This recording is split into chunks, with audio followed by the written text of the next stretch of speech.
Hello there, my name is Carl. Welcome to my workshop and welcome to my YouTube channel. This is going to be Rover Gas Turbine 7. They're really starting to stack up, aren't they? Well, in this one, as we yesterday got the engine cleaned with the pressure washer, today we're going to look at a few extra bits. We're going to take off the actuator that operates the HP cock or the HP fuel valve, if you're unfamiliar with those terms. We're going to put an ender probe inside the compressor intake and try and have a look at the compressor and see if the impeller is in decent condition, see what it looks like. And we are going to have a look at the LP fuel filter that I suspect is going to be absolutely filthy. So we'll have a look at that as well. So without further ado, let's get on. So this is the actuator that operates the valve inside the injector block to allow the fuel to pass from the fuel pump where it comes in through this line here, and that allows fuel to pass into the injector head inside the combustion chamber. Now these actuators are very familiar to anyone that's ever worked on aircraft. They're made by Rotax. There's a lot of different types of them, a lot of different varieties with different torque outputs and for lots of different uses. Some of them are linear as well, so they're a push-pull actuator as opposed to rotary. This particular one rotates through 90 degrees, so it's really good for operating valves and that type of thing. Now, if you cast your mind back to, I think it was Rover Gas Turbine 2, Harry and I had the devil's own job trying to get this breeze connector off. Now, the way these breeze connectors work is that this part here, which is the gland, if you like, you have to undo this gland nut first, and that frees off the insert in here that has the socket portion, the female portion of the connector, and then you rotate this section so that the outer sleeve rotates around the socket part of it, and that remains stationary on the pins, and then this comes out. So then the socket section of it, the female portion, comes out without bending the pins. And if you're not careful and you start just wailing on this with a pair of grips, you can bend the pins on this fixed portion of the connector. And I really don't want to do that, because then that would mean having to replace it either with another breeze fixed connector or with a different type. And that's damaging the actuator basically, which we don't want. So the first thing we'll do is we'll disconnect that P-clip there with that 2BA bolt. We'll take this entire loom, or what's left of the loom after I cut it, off. This breeze connector here, look. This one that's got stuck. This was for the differential pressure switch. So you can see there, look, there's the female portion. And that remains stationary while this outer rotates once you've undone that nut. And that's how they come out. The idea being that the thread's on the inside, so it can't get damaged on the actual, the business end, if you like. So Rotax that make these, it's not the German company, which I believe manufactures parts for automotive use. It's part of Lucas Aerospace nowadays. It's a British company, and they've been making actuators like this for a long time. And as you can tell, it looks like something that should be operating a valve on a Lancaster bomber. So they've made them to the same design for many years, and as I say, they're now they've been subsumed by Lucas Aerospace. So we'll get some tools out and we'll start getting this off. Right, so I've got some 2BA gear out. This little dumpy ratchet is one of the best things I've ever bought, and it's really good quality, and it's excellent for getting into cramped spaces. And believe it or not, I bought it from Temu, and it's really good. It's even got, it's an aerospace one with a button to unlatch the socket. So 2BA socket and 2BA spanner. I say 2BA spanner, it's 1/8 Whitworth. Now, you'll often find that with BA gear, it says 0 BA at that end and 1/8 Whit at that end, because 1/8 Whit and 2BA are basically the same size across flats. Near enough as makes no difference. So that's another little bit of trivia for you there to do with British fasteners and fastening systems. So let's get this off.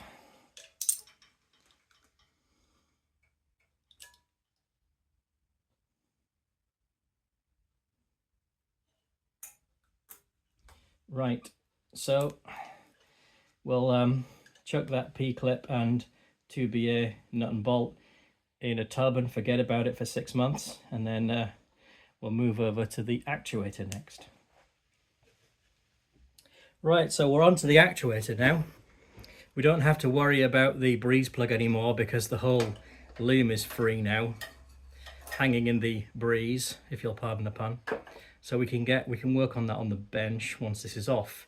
Now, whoever put this engine together, they need a rocket, to be quite honest with you. Whoever they are, they're probably not still alive anymore. But some of the wire locking on this is horrendous. And look at this. I haven't done anything to this. This is the igniter plug.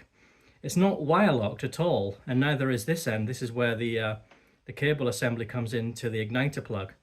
Now, you know, the igniter plug, it is quite important, and it's not wire locked. Now, if you're not familiar with that, what I'm talking about, everything on aircraft is locked with wire, like this, look. Especially on older aircraft. Modern aircraft tend to have other locking devices, but wire locking is still used a great deal. So you can see lots of it on this engine, and you use special pliers. Let me show you. Hang on, I'll get them out of the toolbox. These ones to twist the wire and to achieve a good result. But yeah, whoever did this, they want a good talking to. Right, so we'll sever this locking wire here on the. These are 2BA. These nuts. Yep, so that's that one off. 2BA nuts and a 2BA stud going into the body of the injector. So let's hope that the stud doesn't rotate. Well, I suppose it doesn't really matter too much if it does. So I've got my my favourite 2BA spanner. You know, I like to even things out with my tools. I don't want them to feel left out. So we're using the good one. Well, they're all good, but this is the one I like the best. And that came off nice and easy. And the spring washer as well.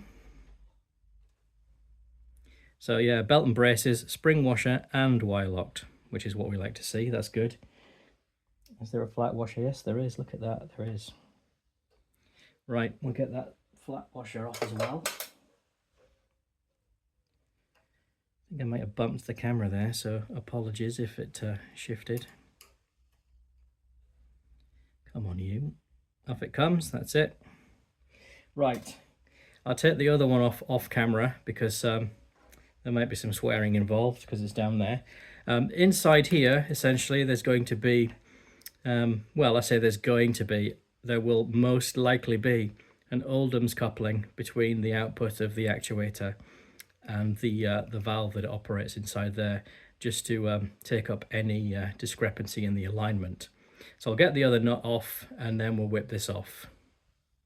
So I decided to film it after all because I thought, well, maybe I'll get some views from the Schadenfreude brigade of watching me struggle, basically. Let's get the, all you can see is my arm, so it's kind of pointless, but let's get the locking wire off.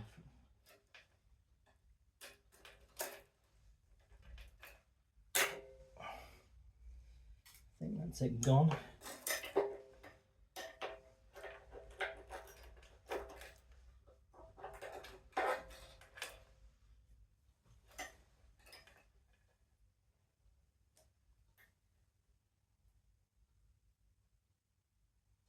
Yeah, just needs a good pull, I think. Yeah, it's coming out.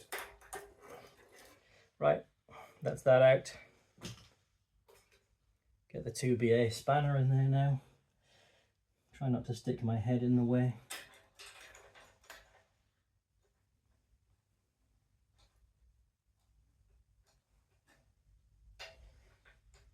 Join the Air Force, they told me, and you know, get good training, work on airplanes, it's really interesting.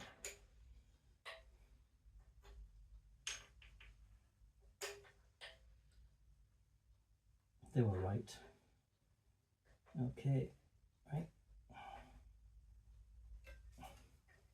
Come on. Yeah.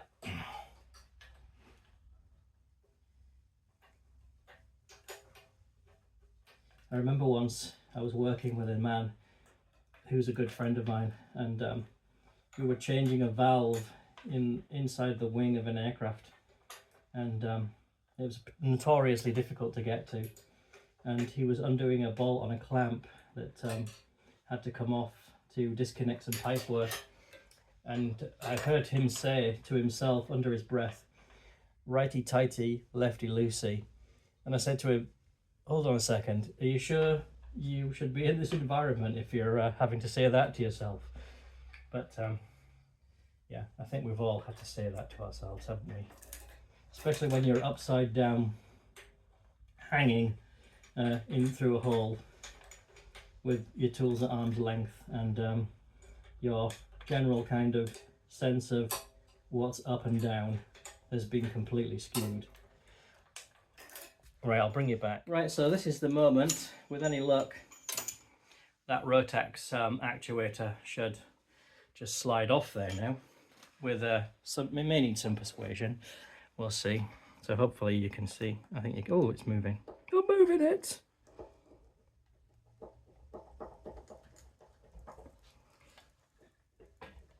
Right.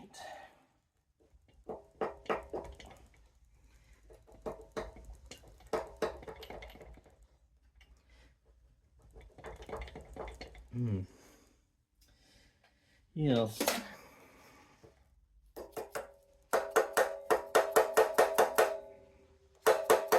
Ah, it's coming. It's distiction. That's a great word to use, isn't it, when you don't know what's going on? Yeah, it's just stiction. Stiction? What's that? It's a made-up word. It's a compound word, actually. Static friction is what it means. Oh, this looks a bit nasty in here, actually. A bit crusty. Oh, right. Yeah, there's some corrosion in there. And I was wrong about the Oldham's coupling, look. There's a kind of a spline sleeve. So there's a female spline inside there, as you might imagine. And then there's a male spline on the end of the actuator. And there's a spline on the shaft that drives the valve. But yeah, there's definitely corrosion in there, and it's you can see the white powder. That's aluminium oxide. So that's a spacer to give the correct clearance to make sure that the coupling doesn't bind up. Right, so we'll get to the bench, we'll get this breeze connector off, and I'll show you this corrosion. So I've decided to show you the corrosion now before I move it to the workbench, because I'm going to vacuum out the worst of it before we take it to the bench. So that's the inside of the Rotax actuator. That's the business end. So you can see the spline drive there, look. And I think this outer sleeve that the corrosion's on is actually an adapter or a sleeve piece that fits on, secured by these bolts. I'm not sure what those interesting looking screws are all about, but you can see there, look, that's some kind of oxide residue. Looks like the corrosion, if I can get it to focus properly, has bitten into the casing there. The anodizing seems to have broken down, but it's interesting that it's happened inside there and not on the outside. But I'll spin the camera around and I'll show you the inside of the actual the valve body now. So there you go. You can see the interior of the injector block, and this is the spline sleeve that acts as a coupling between that spline on the valve assembly and the spline on the actuator. So I want to get all this. I mean, this corrosion is not from the block assembly, the injector block. This is some kind of stainless steel, perhaps mnemonic. This is just residual from, or residue rather, that's come out of the inside of that actuator. So I'll get that vacuumed out because I don't want any of this to end up inside here. And then once we've done that, I'll bring you back when we've got the actuator on the bench. So we're on the bench now, and as you can see in there, look, much horribleness. Let's just zoom you in a little bit. To be honest, I think it probably looks worse than it actually is. And I think what I'm going to do is try to remove that this portion. I think it comes off. I think that's just like an adapter sleeve that should come off if we undo those slotted screws there. And I've just done a test with the ultrasonic cleaner using solvent, and that worked really well. So can you guess where that's going to go? So I'll bring you back to normal zoomage. What I'm going to do is to these screws here are nuts. They've got special nuts on them. Kind of got a slot in it. It's like a round nut with a slot, almost like a screwdriver slot. And I bet you there's a special tool for them, but I haven't got one, and I'm not going to make one. I'll probably just use a little pair of needle nose pliers. However, what I am going to do is put some of this stuff on them because I think they might be a bit solid. This is plus gas. Now, we used at the museum, we were using Ease-It, which is a good product.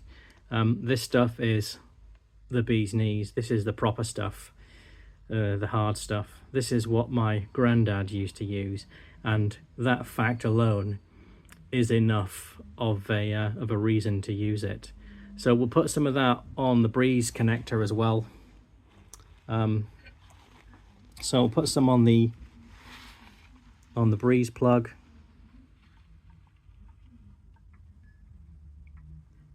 Like that, and some on these special nuts.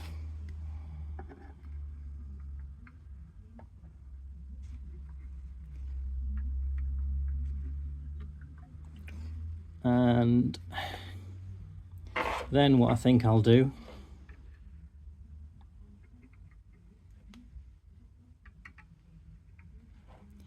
is I will go for some lunch, and I'll come back and hopefully that will have done its job. Right, so back from lunch, and I've got the Rotax actuator in the vise. Let's see if the plus gas has done its work. So we'll try and get this breeze connector off first. So I need to hold this part still while I turn this part in order to free off the internal portion.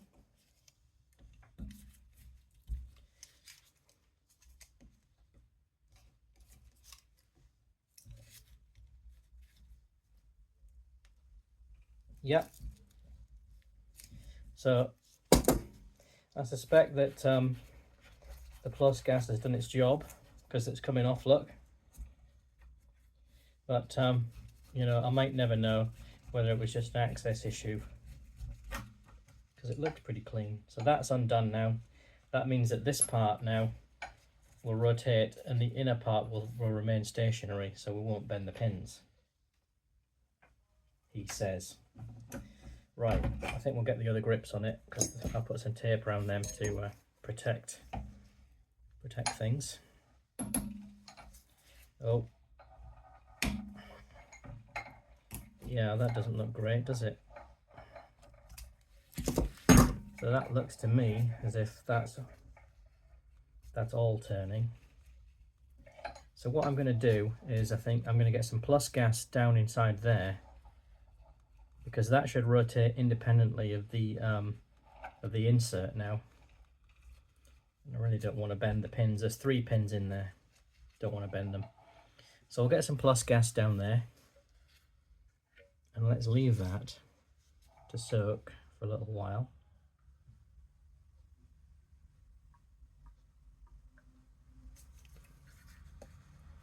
Hopefully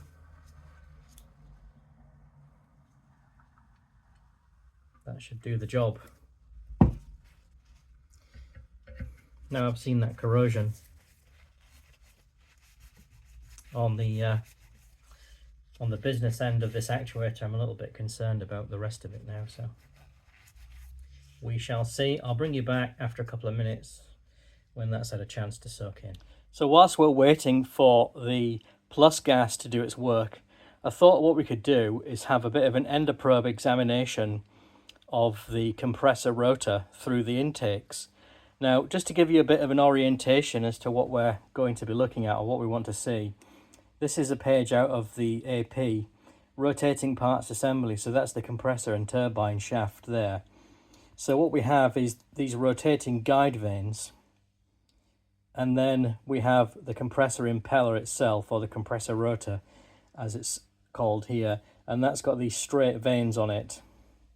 So the first thing we should see is the rotating guide vanes, and then once we get through them, if I can manage to get the endoprobe through them, we should be able to see the compressor rotor blades, or at least part of them anyway. So this is the weapon of choice.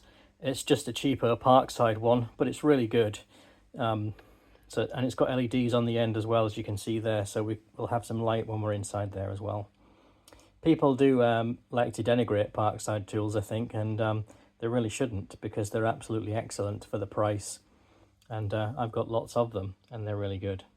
So let's get over to the engine and let's see if we can see inside this intake. Right, so I've had to change the orientation of the camera, and I'm trying to hold the endoprobe whilst I'm operating the camera probe with the other hand even. So we're going into the intake now, and straight away we've got a really good view of the inlet guide vanes. I'll try and get a better picture of it. So there's the inlet guide vanes, and it's hard to assess their condition, but they don't look too bad. At least the ones we're looking at anyway. So if I can get through them, we can see the impeller, or the rotor rather. Right, hang on a second.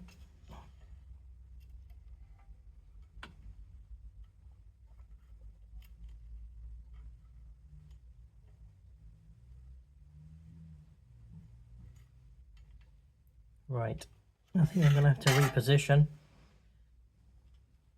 I'll just bend the probe slightly differently. Right, there's a good view. That is part of the rotor, and there's another bit of it there, look. So if we can get through there,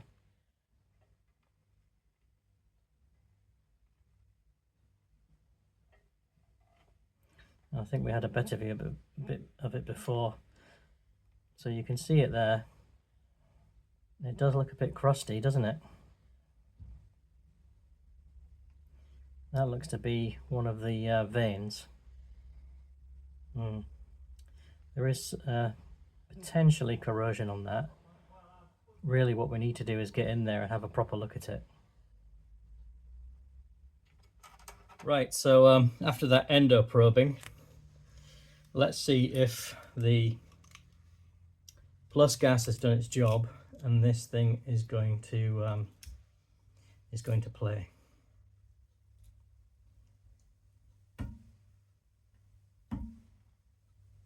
Now, again, that internal portion should be staying put. Oh, yeah, I think we've got it. Yes, I think we've got it. Let's get the smaller grips on it. So the internal piece is not rotating now, so that's good. That's not going to be twisting the pins. It's just the outside that's turning.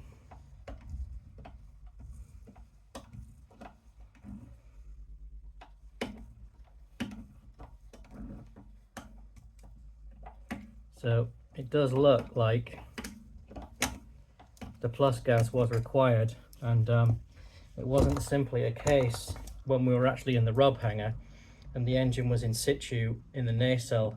It wasn't simply a case of access and not being able to get enough purchase. It was there was a definite corrosion element, I think.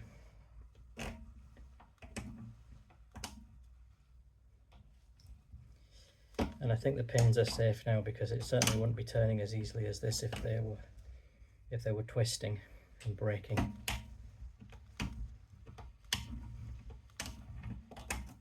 Right, it's almost out.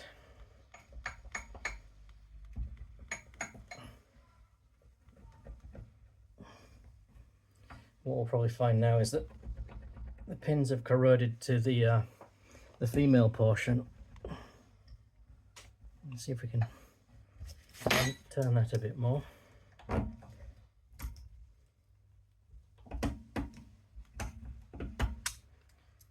Oh dear, right, it has bent the pins a bit. Oh, that's not good, but I think it's salvageable. I'll show you. Not happy about that at all, but I think we'll get away with it. Right, so that's the interior of the breeze connector, and I suspect that was when I was just trying to turn it. It's just bent them as it's rotated the whole of the internal portion. So basically, if I show you the female side, that side there has been trying to turn with the rest of it before I put the plus gas down there and freed it off, because quite clearly it's just stuck. So I think we can salvage that if we get a pair of pliers, little needle nose pliers, probably about to straighten those pins, because they're pretty hefty. So the big one, this one here, is the master. That's just like a keyway really. And then the three smaller ones, the center one is a ground, and one of the others will run it clockwise and the other one will run it anti-clockwise. So I'll get a pair of pliers now and have a go at straightening those. Right, I hope you can see reasonably well. I've tried to get you the best view I can, but it's more important for me to see now as we engage in this bit of pin surgery. So the big heavy duty one there, I'm going to try and straighten that one first, because I think I can use that one as almost a lever to, or a levering point, a fulcrum, to help me to get the others straightened out. So that one needs to come kind of this way. Yeah, it's coming back.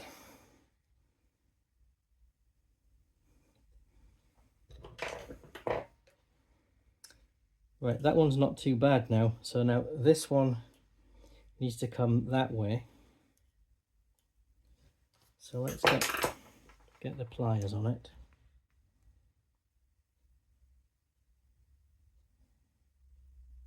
Yeah, I just hope it hasn't kind of broken it internally inside the socket, but we'll find out soon enough.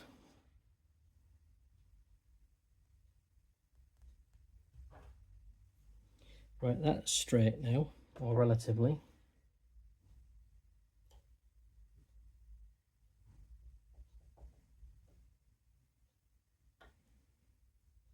It's moving up and down a bit, but they do. Right, I know what you're saying. It's supposed to be like that. Right, let's try and get this one straightened out a little bit now. So I'm trying to use the edge of the breeze connector as the fulcrum, and I'm trying to push the pin that way, basically. So that way.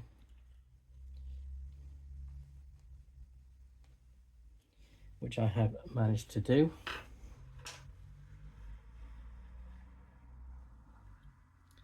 And the last one, so we're going to push it that way.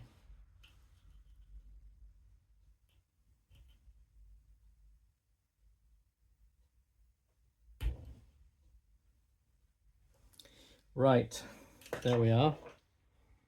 Okay. So that doesn't look too bad. That big master one needs to go this way a bit. Excuse the pliers. Yeah, okay, so that actually now looks reasonably good. So we shall get you in and show you that.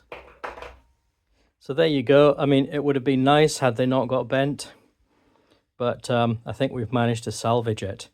So what we'll do now is we'll get a multimeter out. We'll get the 20-volt battery that we've used previously for testing, and we'll see if it works. So I've just had a multimeter on it, and between the center pin and this one, I've got mega ohms, and between the center pin and this one, I got about 250k. So I suspect if we power that one and this one, it will rotate, because the way these things work is there's a cam inside there, or and as it rotates one way, it hits a micro switch, which stops the rotation in that direction.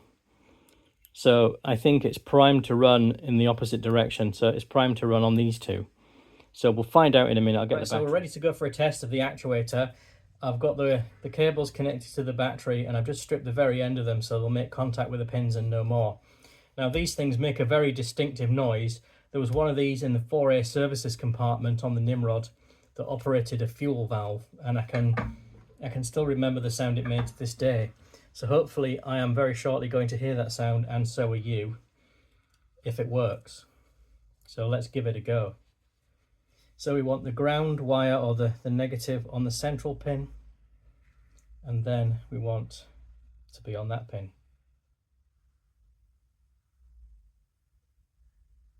And it is doing precisely nothing whatsoever.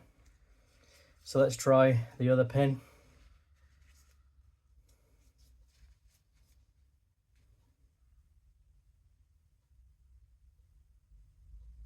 And it's doing precisely nothing. Let's try that middle pin. Nothing. Nothing. Oh, that's not very encouraging, is it? Right. We shall bring you back. Bring you back? I'll bring you back in a minute when I've had a think. Right, I've measured the battery voltage with a multimeter, and it's 20.5 volts, so that's all good. I suspect that what may have happened is the worst, in that when these pins have rotated or moved, the soldered connections underneath have come off them. At any rate, I think the next thing to do is to take these 4 screws out and lift up the fixed portion of the breeze plug and investigate the leads that solder onto the breeze plug underneath here. So we'll do that. Right, I'm hoping that this stays in focus. So apologies if it doesn't. So I'll cut the locking wire that retains these screws.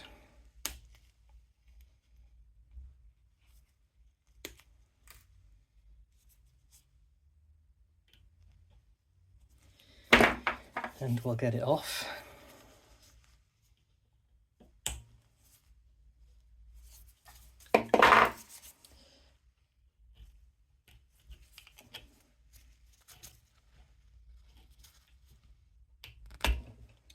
Right, that's that one. Hopefully we're still in focus. We seem to be.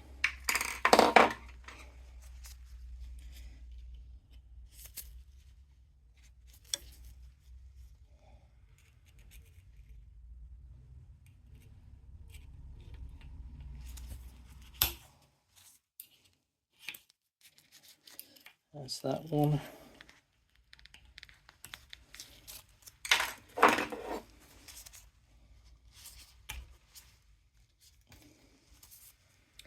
Trying not to put my hand in front of the lens, because that's what's going to make it go out of focus if anything does. Right. That's that out. Okay, so locking wire has been disposed of.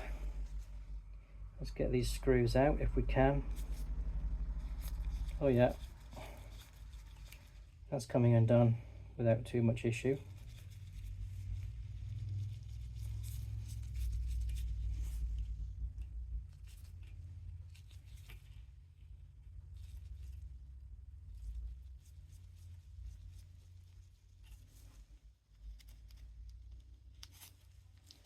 Just take them right out, I think.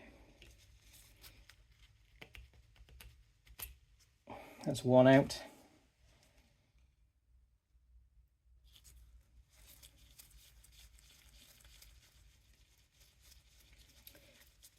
Quite surprised that it didn't do anything. It didn't even create a big arc or anything like that, to show that it shorted or something. It just did nothing at all, which, considering the rest of the electrics on it that was kind of in the same boat inside the nacelle, didn't seem to have suffered any. I do suspect that I've damaged this connector. It's probably when I tried to undo it in the rub hanger before I realized it was seized. I should just not have assumed that it was going to come undone.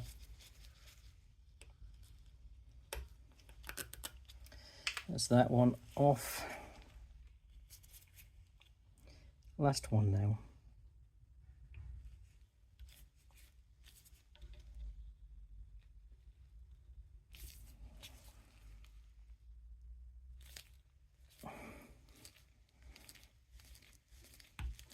And it would be the obstinate one, wouldn't it? But we will get it. Let's get a bit of plus gas in there, I think. Just to give it some lubrication.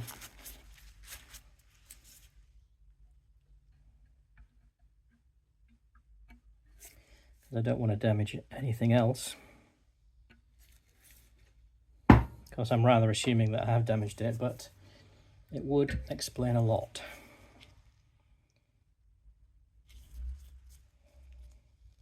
That's better.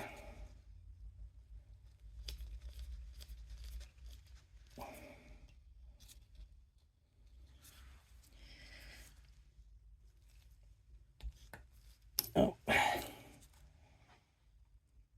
yeah, I think I can already see the pins are broken. I'm going to get a better screwdriver if I can. This one's quite a good one.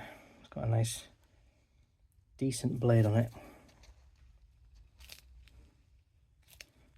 Oh, right. I think I need better than that. Let's have a look. See what we've got. Let's try a Grandad's screwdriver. This one is quite big, but it's got quite a thin blade. Yeah, that's going to get it. There we go. Now we're cooking. Using Grandad's tools never lets me down. Grandad's tools and Grandad's plus gas. Yeah, I think the issue is going to be that the cables have snapped off the back of the pins, which is kind of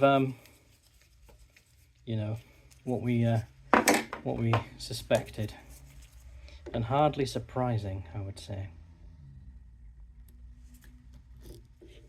Right, last one out. I'm just going to check that you are going to get a decent view. Okay, you are. Right, let's lift this out. Oh, that's not what I was expecting, but yeah. You know how you remember something one way and it turns out to be a different way? I'm having one of those moments. I think I need to lever that up. Right. I'll bring you back. Right, I've managed to just give that a little tap with a little toffee happer, and that's come away. But what does that reveal?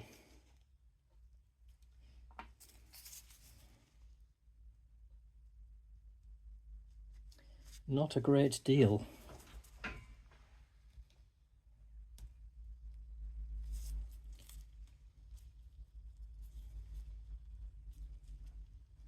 Ah, right, here we are. So, okay, so that has got a wire connected to it. Can you see that?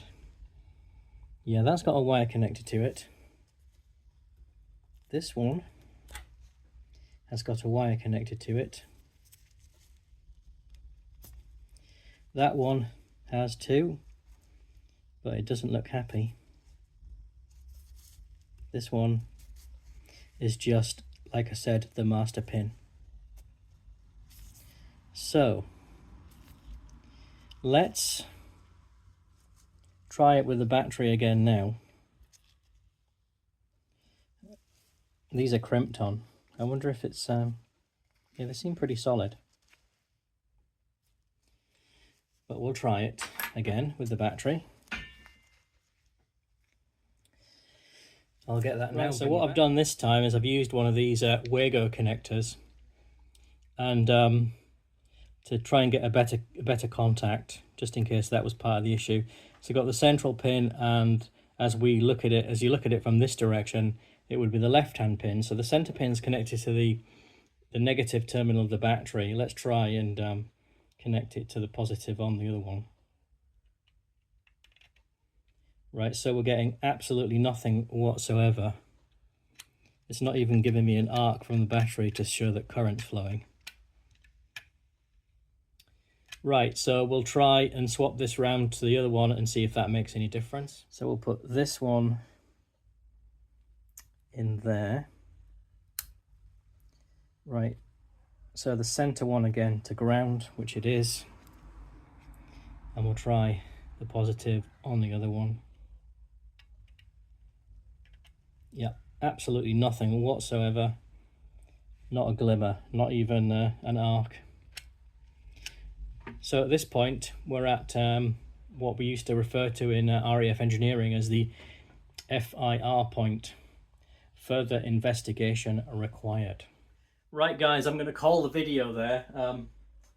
We didn't get to the purulator, the LP filter rather, as I mentioned in the intro. However, I want to stop the video now because we've done quite a lot and it'll get too long. It'll just become unmanageable, and people tend to get a little bit bored of the longer ones.